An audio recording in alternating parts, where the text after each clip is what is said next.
최근 한 언론 보도에 따르면 약 380만 원에 팔리는 디올 핸드백의 실제 제조 원가가 8만 원에 불과했다는 사실이 밝혀져 큰 충격을 주었습니다. 이는 명품 시계와 마찬가지로 핸드백 역시 원자재 비용이 차지하는 비중이 극히 낮다는 것을 보여줍니다. 그렇다면 남은 수백만, 수천만 원의 가격은 무엇으로 채워지는 걸까요? 일반적으로 명품 핸드백의 가격은 다음과 같은 주요 요소들로 구성됩니다. 첫째, 원자재와 인건비입니다. 최고급 가죽과 부자재를 사용하고 숙련된 장인의 손길이 더해지지만 이들이 차지하는 비중은 판매가에 비해 매우 적습니다. 둘째, 마케팅 및 광고 비용입니다. 유명 배우나 인플루언서를 모델로 기용하고 고급스러운 매장을 운영하며 잡지나 SNS에 광고하는 데 막대한 비용이 투입됩니다. 셋째, 유통마진 및 기타 비용입니다. 백화점이나 플래그십 스토어의 운영비, 물류비, 세금 등이 모두 포함됩니다.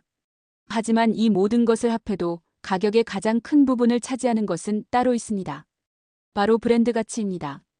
명품 브랜드의 로고가 가지는 희소성과 오랜 역사, 그리고 쌓아온 명성이 무형의 가치로 반영됩니다. 소비자들은 핸드백 자체의 기능이 아닌 그 핸드백이 상징하는 지위와 라이프 스타일의 비용을 지불하는 것이죠. 하지만 최근 이탈리아에서 드러난 사건들은 명품이 내세우는 장인 정신에 의문을 던집니다. 2024년 6월 이탈리아 밀라노 법원은 디올의 가방 제조업체에 대해 사법관리를 명령했습니다. 수사 결과 이들은 중국과 필리핀에서 온 불법 체류자들을 고용해 열악한 환경에서 밤샘 근무를 시켰음이 밝혀졌습니다. 심지어 생산 속도를 높이기 위해 기계의 안전장치까지 제거한 채 일을 시키는 등 충격적인 노동 착취가 이루어졌습니다. 이러한 불법적인 방식으로 생산된 가방은 디올의 단돈 8만 원에 납품되었고 매장에서는 384만 원에 판매되었습니다. 무려 50배에 달하는 차이였습니다. 조르지오 아르마니도 디올과 마찬가지로 하청업체, 노동 착취를 방치한 혐의로 1년간 사법관리 명령을 받았습니다. 아르마니의 하청업체들은 밀라노 인근의 중국인 소유 공장에 재하청을 주었습니다. 이 공장들은 불법 체류 이민자들을 고용하여 하루 10시간 이상 일하게 하고 시간당 3유로 약 4천 원의 저임금을 지급했습니다. 심지어 화장실도 없는 비위생적인 환경에서 작업이 이루어졌다고 합니다. 이렇게 만들어진 가방은 하청 단가가 13만 원에 불과했지만 매장에서는 263만 원에 판매되었습니다. 아르마니 측은 하청업체의 불법 행위와는 무관하다고 주장했으나 법원은 감독 책임이 있다고 판단했습니다. 루이비통 또한 그룹 산하의 고급 캐시미어 브랜드인 로로피아나 역시 2025년에 노동 착취 혐의로 이탈리아 법원의 사법관리 대상이 되었습니다. 로로피아나의 하청업체는 불법 체류자들에게 시급 6,500원 수준의 저임금을 지급하면서 주당 90시간씩 일하게 한 것으로 드러났습니다. 이렇게 생산된 485만 원짜리 재킷의 납품가는 13만 원에 불과했다고 합니다.